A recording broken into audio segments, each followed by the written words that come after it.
आज के इस भव्य समारोह में हमारे बीच हमारे आदरणीय चेयरमैन साहब, सभी अधिकारीगण और मंचासीन सभी पदाधिकारीगण और उनवासी मातृशक्ति बच्चों और हमारे जो भी कर्मचारीगण हैं, मैं अंशुल चौहान, जिला दिव्यांग सशक्तिकरण अधिकारी और प्रोबेशन विभाग का चार्ज अभी मेरे ही पास है। हमारे विभाग में वैसे तो बहुत सारी स्कीम है, 24-25 स्कीम है दोनों विभागों में, लेकिन जो मुख्य स्कीम है उनके बारे में आपको अवगत कराना चाहूँगा। और कुछ नवीनतम स्कीम है, बहुत ही जनहितकारी स्कीम है, उनके बारे में भी थोड़ा संक्षिप्त में आपको बताना चाहूँगा। सबसे पहले तो मैं आपको यह बता देता हूँ कि दिव्यांग विभाग के अंतर्गत जिस भी स्कीम का आप फायदा उठाएंगे, और कुछ स्कीम ऐसी भी है, स्कीम ना कहकर उनको कहेंगे हम, जैसे सरकारी नौकरी में आरक्षण होता है, अभी दिया जाता है, उसके लिए भी दिव्यांग प्रमाण पत्र आवश्यक होता है। दिव्यांग माना किसको जाएगा, ये एक आम चीज है, इसको आपको थोड़ा समझना होगा, क्योंकि बहुत बार ऐसी बात आती रहती है, पूछते रहते हैं कि सर मेरी हाथ की एक उंगली कटी है, क्या मैं दिव्यांग हूँ, सरकारी नौकरी में मुझे लाभ मिलेगा? तो ये आम चीजें हैं, इनको थोड़ा आपको जानना होगा। और मैं बहुत ही साधारण अर्थों में आपको दिव्यांग जन की परिभाषा दूंगा, ताकि आपको पता चल जाए, आपकी जो क्वेरी है उसका भी हल हो जाए। दिव्यांग किसको कहते हैं? एक व्यक्ति अपने शरीर के किसी हिस्से की वजह से, वह हिस्सा जो उसका किसी दुर्घटना में या जन्मजात किसी भी वजह से एक ऐसा हिस्सा है जिसका उसने यथासंभव इलाज भी करा लिया हो। यथासंभव इलाज का क्या मतलब होता है? जैसे उसको ऑपरेशन हो सकता है, सर्जरी हो सकता है, कोई ट्रीटमेंट, दवाई, ड्रॉप्स वगैरह, यहाँ तक कि चश्मे आंखों पर जो लगते हैं वो भी ट्रीटमेंट का एक हिस्सा होता है। उस हिस्से का उसने यथासंभव इलाज भी करा लिया, लेकिन फिर भी उस हिस्से की वजह से उसे अपना सामान्य दैनिक जीवन का क्या मतलब होता है? उठना बैठना, किसी से बात करना, घर का कार्य करना, खाना बनाना और स्कूल में जाना, बस में सफर करना, हैंडल पकड़कर ट्रेन में चढ़ना और तमाम तरीके की चीज आ जाती है। अपना बिजनेस, नौकरी, व्यापार, कोई पढ़ा लिखा नहीं है, मजदूरी करना, ये इस तरीके के काम दैनिक आम जीवन के काम होते हैं। इन कार्यों को करने में अत्यंत कठिनाई वह महसूस कर रहा है। उस हिस्से का उसने इलाज भी करा लिया, लेकिन फिर भी अपने आम जीवन जीने में बेहद कठिनाई महसूस कर रहा है, उस व्यक्ति को दिव्यांग माना जाएगा। अब आप कहेंगे कि किसी का एक उंगली कटा है, उसको दिव्यांग मानेंगे या नहीं मानेंगे? नहीं माना जाएगा। यहाँ तक कि अगर किसी व्यक्ति की चारों उंगली कट जाती है, उसको भी दिव्यांग नहीं माना जाता। थोड़ा सा इसमें एक चीज और मैं बताता हूँ, जब किसी को दिव्यांग मानते हैं तो उसका परसेंटेज निर्धारित करते हैं डॉक्टर, जैसे 5%, 10%, 40%, किसी का 80% होता है, किसी का 100% होता है। तो जो यह प्रतिशतता होता है, जैसे जैसे उसका शरीर का हिस्सा क्षतिग्रस्त होता जाएगा, खराब होता जाएगा, उस मात्रा में उसका परसेंटेज भी बढ़ता चला जाता है। जैसे किसी की अगर एक उंगली कटी है तो उसको 10% की दिव्यांगता मिलती है, दूसरी उंगली कटी है तो फिर 8%, यानी अगर चारों उंगली कटी है तो उसकी परसेंटेज 25% होगी। अगर किसी व्यक्ति की एक आंख खराब हो गई है, पूर्णतः उसकी नजर चली गई है, तो उसको 30% की दिव्यांगता के अंतर्गत रखते हैं। और डॉक्टरों का कहना है, दिव्यांग मेडिकल बोर्ड का कहना है, दिव्यांग अधिनियम 2016 का कहना है, जब तक किसी दिव्यांग को 40% की दिव्यांगता नहीं मिलेगी, तब तक उसको सरकारी पेपर पर दिव्यांग नहीं माना जाएगा। तो अगर किसी की 4 उंगली कटी है तो उसको 25% दिव्यांगता क्यों दी जाती है? वो इसलिए दी जाती है कि वह दिव्यांग नहीं है और अपना सामान्य दैनिक जीवन जी लेता है। क्यों? जैसे मानकर चलिए, एक बार ओम सिंह अपना हाथ दो, देखिए ये हमारा हाथ है, 4 उंगली किसी वजह से दुर्घटनाग्रस्त हो गई या हाथ की कट गई, तो अब आप देखिए हाथ उंगली के नीचे का जो हिस्सा है अंगूठे तक, ये हिस्सा बचा हुआ है। इस हिस्से की वजह से और अंगूठे की वजह से कोई व्यक्ति बस का हैंडल भी पकड़ सकता है, ऐसे पकड़ लेगा, पानी का गिलास भी उठा लेगा, यहाँ तक लिख भी लेगा, तो वह अपना आम जीवन जी लेगा और उसको दिव्यांग नहीं मानेंगे। और अगर अंगूठे के यहाँ से किसी का ऐसे हाथ कट जाए तो फिर उसकी पकड़ नहीं रहेगी, उसको दिव्यांग मान लिया जाएगा और उसका 40 से 45% दिव्यांगता आ जाएगी। इसी तरीके से अगर किसी की एक आंख चली जाती है किसी वजह से तो उसको 30% की दिव्यांगता मिलती है, 30% पे भी दिव्यांग नहीं माना जाता। क्यों?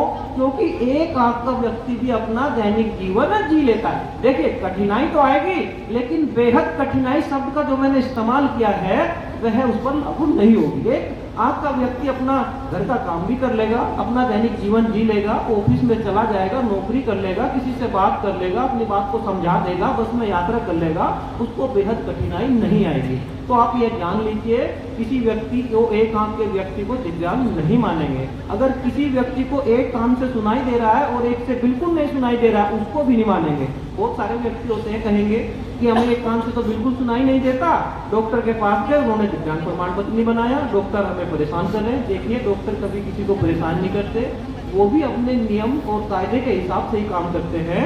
इसलिए एक कान का व्यक्ति दिव्यांग नहीं होगा। अगर आपकी जानकारी में कोई ऐसा है तो आप उसे बता दीजिए।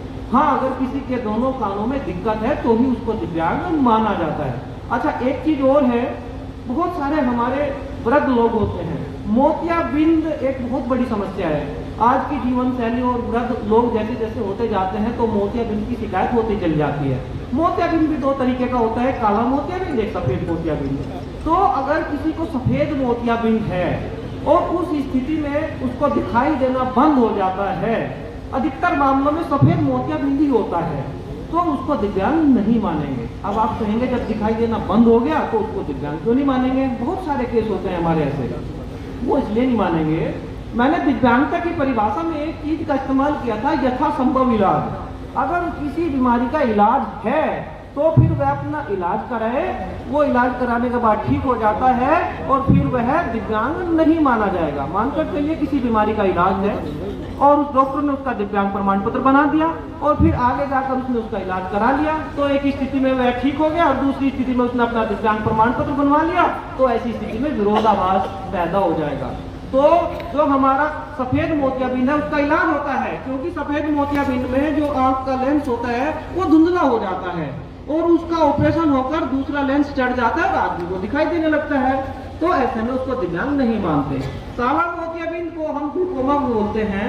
उसमें क्या होगा, आंखों के अंदर हमारा जो तरल पदार्थ निकलता रहता है वो छिद्र बंद हो जाते हैं, जिससे आंख के अंदर दबाव पैदा हो जाता है और वह दबाव, एक नस होती है हमारी आंख में जो रेटिना से दिमाग को जोड़ती है, वो नस खराब हो जाती है, जिससे हमारी आंख में जो चित्र बनते हैं उनकी संवेदना, उनकी तरंग दिमाग को नहीं जाती और आदमी को दिखाई देना कम हो जाता है।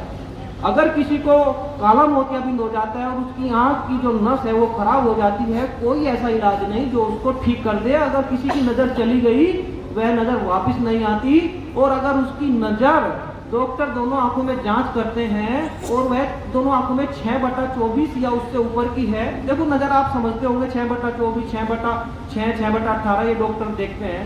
अगर उसकी फिर भी नजर इलाज के बाद भी सफेद काला मोतियाबिंद में 6/24 या उससे नीचे की नहीं आ रही, चश्मा लगाने के बाद भी, तो वह दिव्यांग माना जाएगा। तो अधिकतर मामलों में काला मोतियाबिंद में व्यक्ति दिव्यांग हो ही जाता है। तो ये कुछ छोटी छोटी चीजें हैं, इनकी जानकारी आप सभी को होनी चाहिए।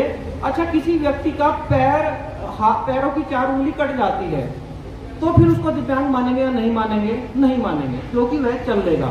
अगर पैर का पंजा बिल्कुल आधा कट जाए और आधा बचा रह जाए, तो फिर उस स्थिति में 40% की दिव्यांगता आ जाएगी, उसको दिव्यांग माना जाएगा। एक चीज और है, वैसे तो दिव्यांगता के बारे में मैं इतनी बात नहीं बताता, क्योंकि संचालक महोदय भी कह रहे थे और बहुत लोगों की ऐसी क्वेरी होती है, कहते रहते हैं कि हमारा डॉक्टर ने नहीं बनाया, तो इस बारे में थोड़ा जागरूक हो जाइए। अगर किसी व्यक्ति को पैर में रोड लगी है तो भी उसको दिव्यांग नहीं माना जाएगा, क्योंकि रोड लगने के बाद साल 2 साल के बाद उसमें स्थिति सुधरती चली जाती है। अगर 2 साल के बाद, 3 साल के बाद भी उसके पैर में थोड़ा टेढ़ापन है तो फिर उस स्थिति में माना जाता है, लेकिन अधिकतर मामलों में रोड वाली स्थिति में किसी को दिव्यांग नहीं माना जाएगा। तो इस तरीके से हमारी दिव्यांगता की कुछ चीजें हैं, ये आपको जानकारी होनी चाहिए।